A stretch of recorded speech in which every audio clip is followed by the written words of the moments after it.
आखिरकार कब तक ऋषि कश्यप की धरती कश्मीर में इस तरह से सनातन संस्कृति के लोगों का सनातनियों खून बहता रहेगा। बड़ी घटना है और पूरा देश इस समय बहुत दुख में है। इसी पूरे विषय पर हमारे साथ बातचीत करने के लिए विशाल गुप्ता जी हैं। क्या कहेंगे इस पूरे विषय पे?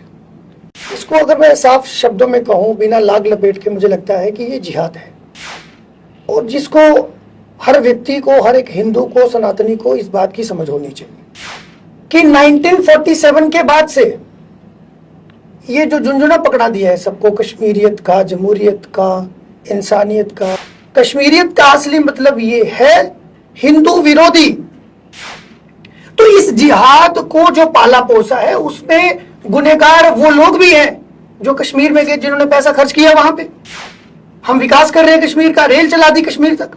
अब उसी रेल में वो जिहादी बैठ के आपके मुंबई में पहुंचेगा, दिल्ली में पहुंचेगा। वो धर्म देख के आप पे गोली मार सकता है, लेकिन आप नाम पूछ के किसी ढाबे पे नहीं बैठ सकते, नाम पूछ के सामान नहीं खरीद सकते। जो जिहादियों ने हमला किया, 26 लोगों के मरने पर पूरा देश आज प्रोटेस्ट कर रहा है, पूरा देश परेशान है, पूरा देश गुस्से में है। हमें प्रॉब्लम को समझ के इनका आर्थिक बहिष्कार करना चाहिए। लेकिन हो क्या रहा है, अपने लोग इफ्तियार पार्टियां दे रहे हैं। मंदिर की कमेटी बनी है, उसी में इफ्तियार पार्टियां चल रही हैं। सत्य कहेंगे, सत्य लिखेंगे, सत्य चलेंगे। आखिरकार कब तक ऋषि कश्यप की धरती कश्मीर में इस तरह से सनातन संस्कृति के लोगों का सनातनियों खून बहता रहेगा? बड़ी बात यह है कि हम देख रहे हैं कि लगभग 35 साल से कश्मीर घाटी में हम देख रहे हैं कि सनातनी, चाहे वो कश्मीरी पंडित हो, चाहे सिख हो, या कोई भी स्कूल का अध्यापक हो, वो हिंदू हो, और उसको जो है आतंकी अपना निशाना बना रहे हैं। और हम देख रहे हैं कि अब 26 लोगों की पहलगाम में मौत हुई है। एक बड़ी घटना है और पूरा देश इस समय बहुत दुख में है। इसी पूरे विषय पर हमारे साथ बातचीत करने के लिए विशाल गुप्ता जी हैं। अगर बात करें इनकी, तो राष्ट्रवादी वक्ता है और साथ में एक विचारक भी हैं। सबसे पहले विशाल जी, आपका बहुत बहुत स्वागत है। सर, सबसे पहले मैं आपसे ये जानना चाहूंगा, 35 साल हो चुके हैं और 35 साल से हम देख रहे हैं कश्मीर घाटी में हमारे कितने जवान शहीद हो चुके हैं, कितने परिवार वहां से विस्थापित हो चुके हैं। क्या कहेंगे इस पूरे विषय पे? देखिए हरदीप भाई, मैं ये समझता हूं कि जो आपने अभी 35 साल की एक बात पूछी है, तो हमें सबसे पहले ये समझना पड़ेगा कि इसकी जड़ क्या है, ये चीज़ें क्यों हो रही है, ये हो क्या रहा है। इसको अगर मैं साफ शब्दों में कहूं बिना लाग लपेट के, मुझे लगता है कि ये जिहाद है और जिसको हर व्यक्ति को, हर एक हिंदू को, सनातनी को इस बात की समझ होनी चाहिए। दूसरी आपने बात कही कि ये 26 लोग जो हैं ये मारे गए, तो मैं इसको थोड़ा सा करेक्ट करना चाहता हूं कि ये 26 लोग जो थे, ये 26 हिंदुओं की वहां पे आईडी कार्ड देख के, उनका नाम पूछ के उनसे बोला गया कि आप कलमा पढ़िए, पढ़ सकते हो तो बच जाओगे, नहीं पढ़ सकते हो तो आपको मार दिया जाएगा। लाइन बनाई, नंगा किया, कपड़े उतारे, उनके परिवार के सामने, उनके बच्चों के सामने, उनकी लाशों पे उनके बच्चे बैठे हुए थे। ये सब क्यों मारा गया? सिर्फ आपके हिंदू होने पे आपको मारा गया। कोई और वजह थी? कोई वजह नहीं थी। आप इस आस्था को मानने वाले हैं, आप हिंदू हैं, सिर्फ इसलिए मारा गया। और कोई कारण था क्या? कोई और कारण नहीं था। आपने कहा 35 साल से ये हो रहा है। मैं तो कह रहा हूं कि 1947 के बाद से ये जो झुंझुना पकड़ा दिया है सबको, कश्मीरियत का, जमहूरियत का, इंसानियत का, ये जो फ्रॉड चल रहा है ना, ये सब नौटंकी है एक नंबर की। इसका मतलब है, कश्मीरियत का असली मतलब पता है आपको? कश्मीरियत का असली मतलब पूरे देश को आज पता लग गया। कश्मीरियत का असली मतलब ये है हिंदू विरोधी। तो इसलिए हरदीप भाई, मैं ये कहना चाहता हूं कि जो 35 साल की आप बात करें, ये तो 1947 से ही नरसंहार चल रहा है। साथ साथ पलायन जो है वो जम्मू कश्मीर ने कश्यप ऋषि की धरती पे ये हुए कि देखे हमने जी। अगर हम बात करें, एक बहुत सारी वीडियो सारी यहाँ पर कश्मीर के आम जो जनता है वो वहां रोते हुए नजर आ रहे हैं। बड़ा सवाल यह उठता है कि वो लोग जो है टूरिस्ट को रो रहे हैं, टूरिज्म को रो रहे हैं। देखिए, ये बात तो पूरे देश को आज पता होनी चाहिए और मुझे लगता है ये जिहाद जो है ये पूरे देश में आज एक्सपोज हुआ। जो इंटेलेक्चुअल जिहाद था वो भी एक्सपोज हुआ और ये सब ड्रामा और नाटक चल रहा है मोमबत्ती लेके। ये लोगों को, भारत के लोगों को बेवकूफ बनाने का जरिया है और कुछ नहीं है। ये सिर्फ और सिर्फ नाटक है भाई साहब। इसको आप अलग ढंग से ले रहे हैं सब लोग। कि वो रोड पे आके प्रोटेस्ट कर रहे हैं। ये सब ड्रामा आपको प्लान्ड तरीके से दिखाया जा रहा है और आप सब देख भी रहे हैं। हो क्या रहा है, 26 लोगों के मरने वालों का धर्म पता नहीं लग रहा है आपको, लेकिन एक कोई आदमी मर जाता है उनका, और गलती से मर जाता है, जहां उनको गलतफहमी हुई होगी कि ये भी हिंदू है, और वो मर गया, और वो पूरे देश में क्या नैरेटिव बनाया जा रहा है कि he is a national hero. वो नेशनल हीरो था हमारा। क्या नॉनसेंस है ये। आपको उस एक बंदे का धर्म पता लग गया जिसको आपने बोल दिया कि ये लड़ने की कोशिश करी, हथियार छीनने की कोशिश करी, लेकिन 26 लोग मारे कि उसका धर्म पता नहीं लगा आपको। वो आपको हिंदू नजर नहीं आए, और जो मारने वाले थे वो एक ही मजहब से क्यों होते, इस पे बात क्यों नहीं होती। ये नहीं होते। आपने कहा 35 साल से ये घटना, मैं कह रहा हूं कि अगर पिछले 1000 साल को आप डालें, जितनी भी ये जिहादी गतिविधियां हो रही है एक ही मजहब से क्यों होती। तो ये ड्रामा है, ये जो कैंडल मैच है, ये कुछ नहीं है, ये सब फ्रॉड है एक नंबर का। इसलिए भारत के लोगों को ये समझना चाहिए कि ये सब दिखाने के लिए हो रहा है, क्योंकि उनको लग रहा है कि हमारी छाती इसलिए पीटी जा रही है कि उनकी दुकानें बंद हो जाएंगी। 35 लाख हिंदुओं ने वहां पे जाके रोजगार दिया, वहां पे घूमने गया। पूरे भारत में उनको कोई जगह नहीं मिली घूमने की। कश्मीर आना था, मिनी स्विट्जरलैंड देखना था, उनको मिल गया स्विट्जरलैंड। तो इस जिहाद को जो पाला पोसा है उसमें गुनहगार वो लोग भी हैं जो कश्मीर में गए, जिन्होंने पैसा खर्च किया वहां पे। क्या जरूरत थी वहां जाने की। हम विकास कर रहे हैं कश्मीर का, रेल चला दी कश्मीर तक, अब उसी रेल में वो जिहादी बैठ के आपके मुंबई में पहुंचेगा, दिल्ली में पहुंचेगा। कैसे फिल्टर करेंगे आप। 11 साल से विकास कर रहे हैं आप, क्या हुआ 11 साल से हुआ क्या, मुझे बताइए। 11 साल से घाटी का जितना विकास हुआ है, एक सीट मिली आपको, एक सीट नहीं मिली। और इनके कुछ मक्कार नेता क्या बोलते हैं कि नहीं नहीं जी, इसमें कोई मजहब की कोई बात नहीं है, इसमें मजहब का क्यों नहीं है भाई। एक ही मजहब के लोग मारे जा रहे हैं, एक ही मारने वाले का मजहब आपको समझ नहीं आ रहा है। 26 जो लोग मरे वो सब के सब हिंदू थे, हत्याओं का नंगा नाच हो रहा है, आपको तब भी समझ नहीं आ रही। बिल्कुल।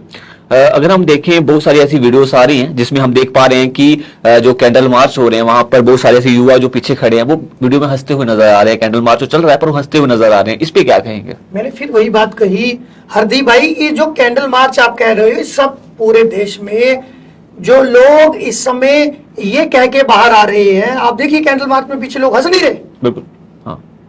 जब वो हंसी नहीं दिख रही, वो खुशी उनको, आप वो खुशी को रोक नहीं पा रहे।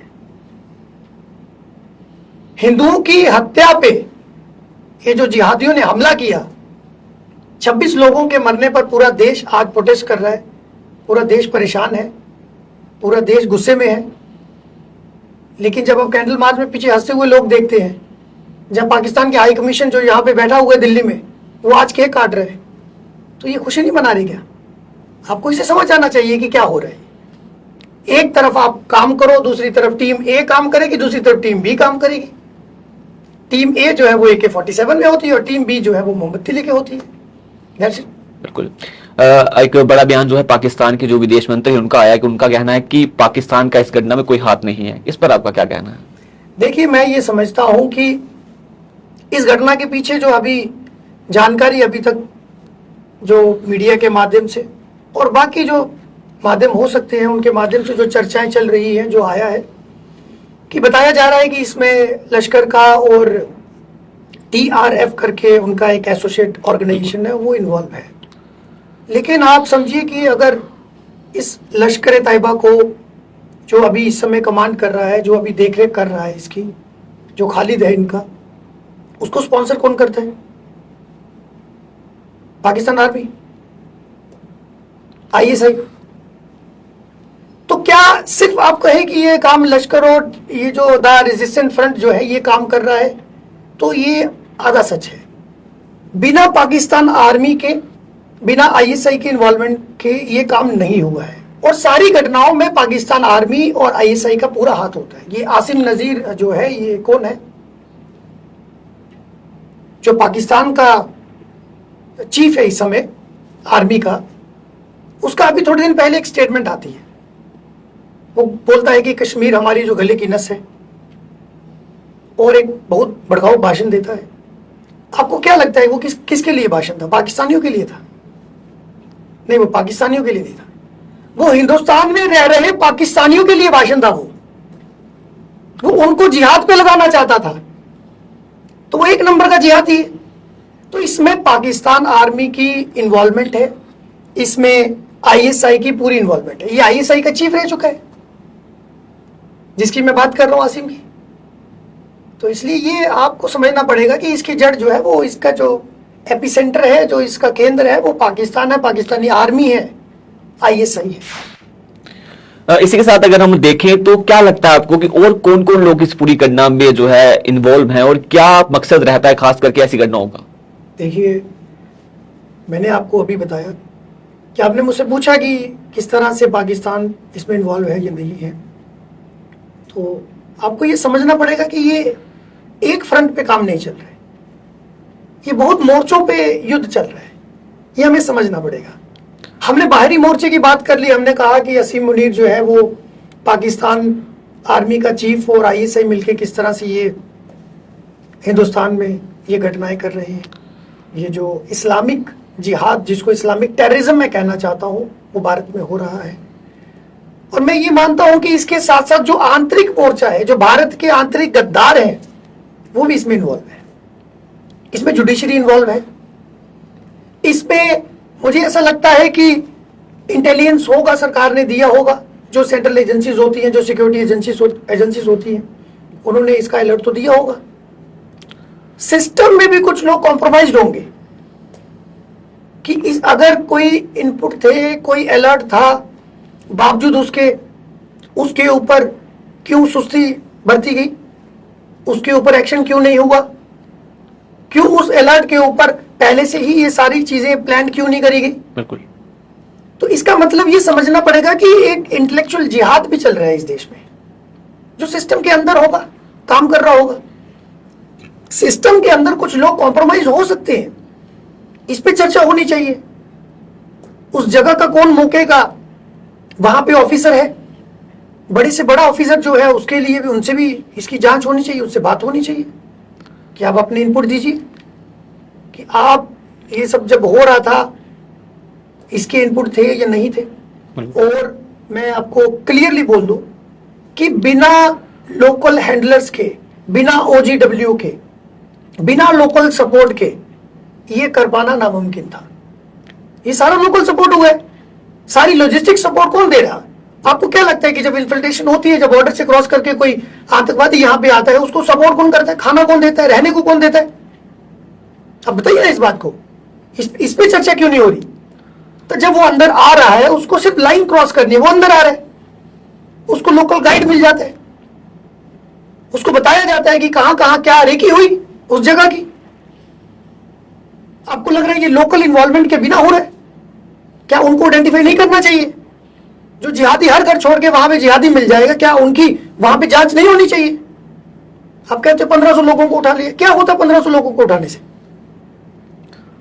ये इसको जड़ को समझना पड़ेगा। आपको ये सारी चीजों पे काम करना पड़ेगा कि हमारा जो आंतरिक मोर्चा, चाहे वो किसी भी ढंग से काम कर रहे हैं, चाहे वो जुडिशरी भी है। जुडिशरी ने क्या बोला? 30 सितंबर 2024 से पहले पहले चुनाव कराने पड़ेंगे जम्मू कश्मीर में। क्या नॉनसेंस है ये? भाई जज क्या, जज भगवान है क्या कोई? जज ने कह दिया चुनाव होने पे, जज पहलगाम आएगा? जज साहब ने कब देखा श्रीनगर? अब ये बात बुरी लग सकती है उनको, लेकिन ठीक है, वो रिटायर हो गए, लेकिन मर कौन रहा है? हिंदू मर रहे।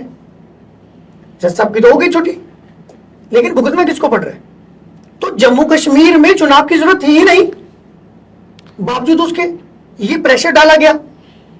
इलेक्शन कमीशन को डायरेक्ट किया, सरकार को बोला कि चुनाव कराएं, 30 सितंबर से पहले कराएं।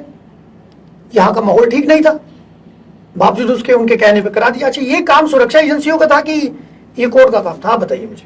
तो सुरक्षा एजेंसियों का, तो सुरक्षा एजेंसी बताएगी ना कि माहौल ठीक है, करना है नहीं करना है। आप हर चीज में आपकी इंटरफेरेंस होती है। शिवलिंग पे जल कितना चढ़ाना है, उस पर इंटरफेरेंस करते हैं। दही हांडी की हाइट कितनी होगी, उसमें इंटरफेयर कर रहे हैं आप। जहां बोलना होता वहां मुंह नहीं खुलता आपका, वहां डरते हैं आप। भीड़ तंत्र से डरता है ये सिस्टम। तो इसलिए जो मैंने फिर कहा कि जो लोकल सपोर्ट है, इसके ऊपर बात होनी चाहिए। आंतरिक मोर्चा इन्वॉल्व है इसमें, वो बहुत ढंग से होते हैं। टुकड़े टुकड़े गैंग आंतरिक मोर्चा था, यहां आपको जनरल बिपिन रावत साहब की बात याद करनी पड़ेगी। उन्होंने कहा भारत ढाई युद्ध से ग्रस्त है, भारत ढाई युद्ध के 2.5 मोर्चों पे युद्ध लड़ रहे हैं। एक मोर्चा पाकिस्तान से, एक चाइना से, और आधा युद्ध किसके साथ था? ये आधा युद्ध भारत के अंदर रह रहे गद्दारों से हो रहा है। तो इसलिए जो बाहरी मोर्चा होता है वो किस पे पनपता है? आंतरिक मोर्चे पे। तो बाहरी मोर्चा आंतरिक मोर्चे पे पनपा, उसको जगह मिली, हो गया काम। ये नंगा नाच जो चल रहे हैं अभी हिंदुओं की हत्याओं का, ये आज से थोड़ी चल रहे हैं, ये लगातार चल रहे हैं। और आप कहते हो कि नहीं 2 टेररिस्ट मार दिए, 3 मार दिए, 4 मार दिए, ये क्या चल रहा है? इसका कोई परमानेंट सोल्यूशन होना चाहिए ना। समाज और भारत की बात करें तो आपको क्या लगता है कि क्या अब इस मुद्दे को लेकर के किस तरह का एक्शन जो है भारत को करना चाहिए? देखिए, सबसे पहले समाज को ये पता होना चाहिए कि ये एक इस्लामिक टेररिस्टों ने ये अटैक किया। पहले तो ये क्लैरिटी होना बहुत जरूरी है।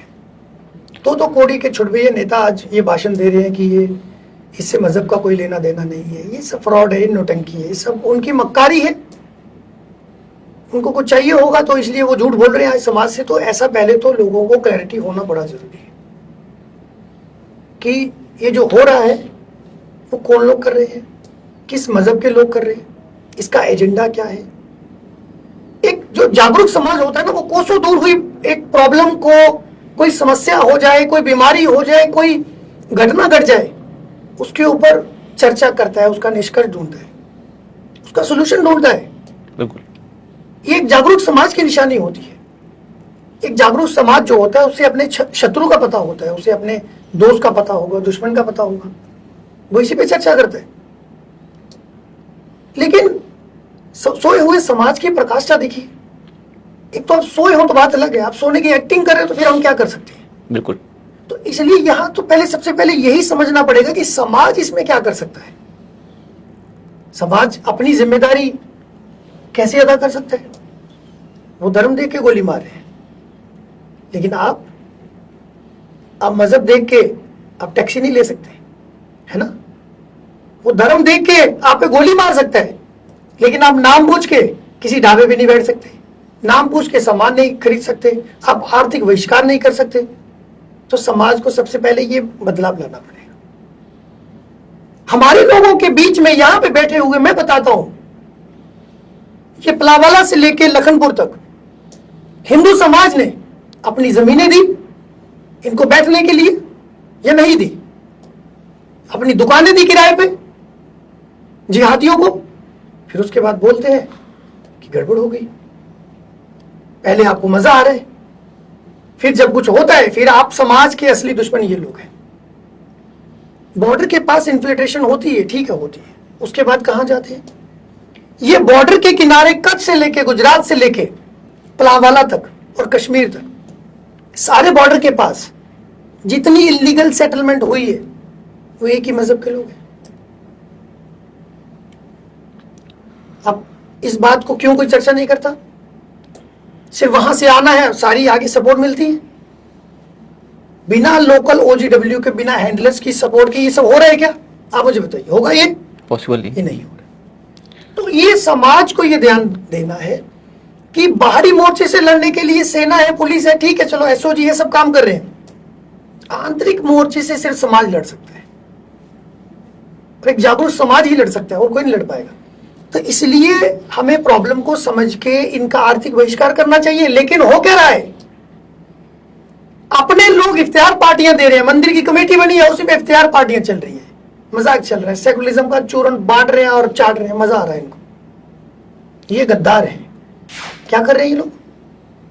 अपनी दुकानें जब उनको देते हैं चंद पैसों के लिए, मैं नाम नहीं देना चाहता यहां पे, उनको बड़ा नहीं करना चाहता, ये मक्कारी इन लोगों के अंदर है, ये गद्दार है समाज के। समाज इनको आइसोलेट करे, इनको आइडेंटिफाई करे,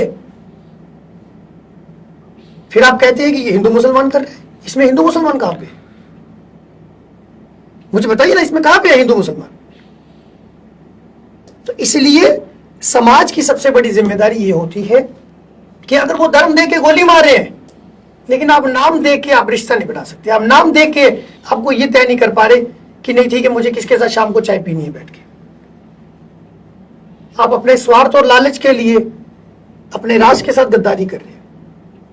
फिर आप 2 दिन कहेंगे कि आज देश में ये हो गया, फिर ये हो गया, उसके जिम्मेदार आप लोग हैं।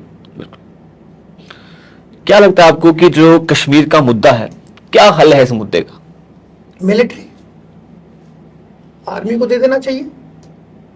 अगले 20-25 साल के लिए आर्मी को हैंड ओवर कर देना चाहिए। मुझे लगता है कश्मीर भी दे देना चाहिए और बंगाल भी दे देना चाहिए। कैसे लड़ेंगे इससे? जब तक सफाई नहीं होगी, जब तक पूर्ण रूप से सफाई अभियान नहीं चलेगा, तब तक ये समस्या ठीक नहीं होगी।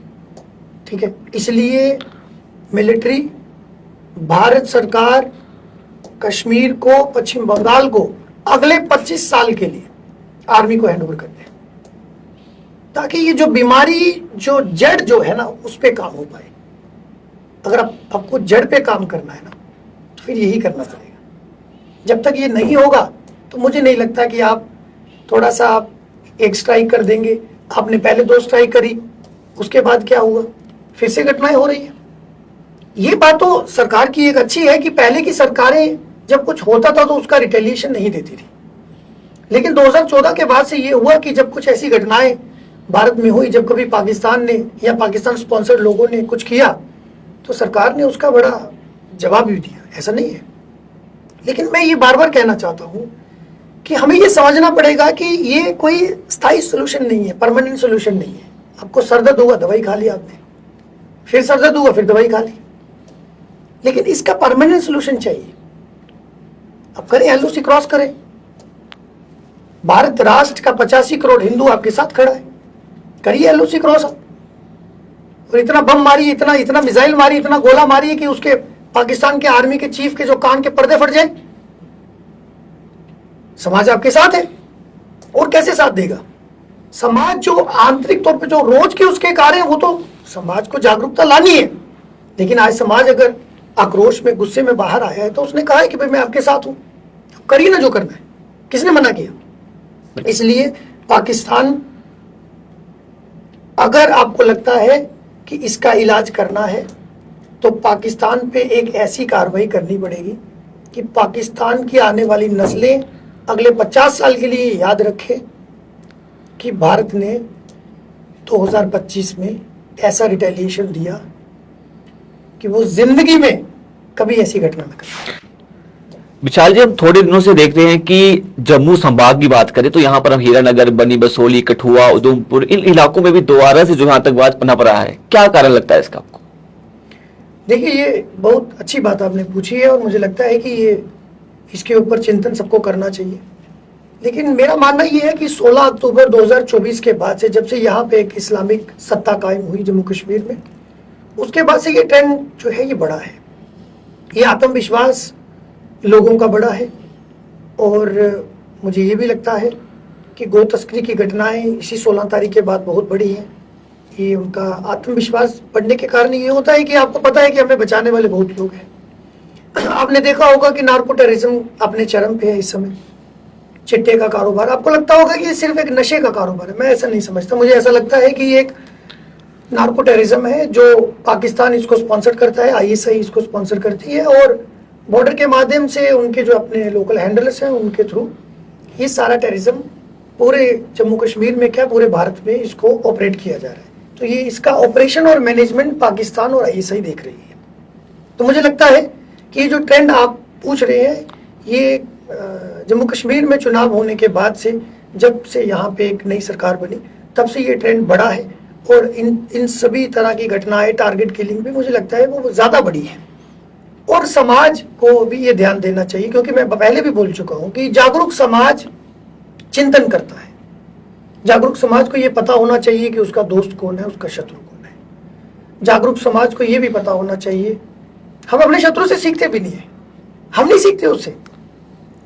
हम सोचते हैं कि नहीं ठीक है, शत्रु कह रहा है कि मैंने आपको मारना है, मैं आपका सर तन से जुदा करूंगा। आप कह रहे नहीं मजाक कर रहे हैं, तो फिर पागल आप हुए कि वो हुए? बात समझे नहीं समझे? तो पहले ये समझना पड़ेगा कि जो मैंने बात कही कि अपने शत्रु से सीखिए। कैसे सीखे?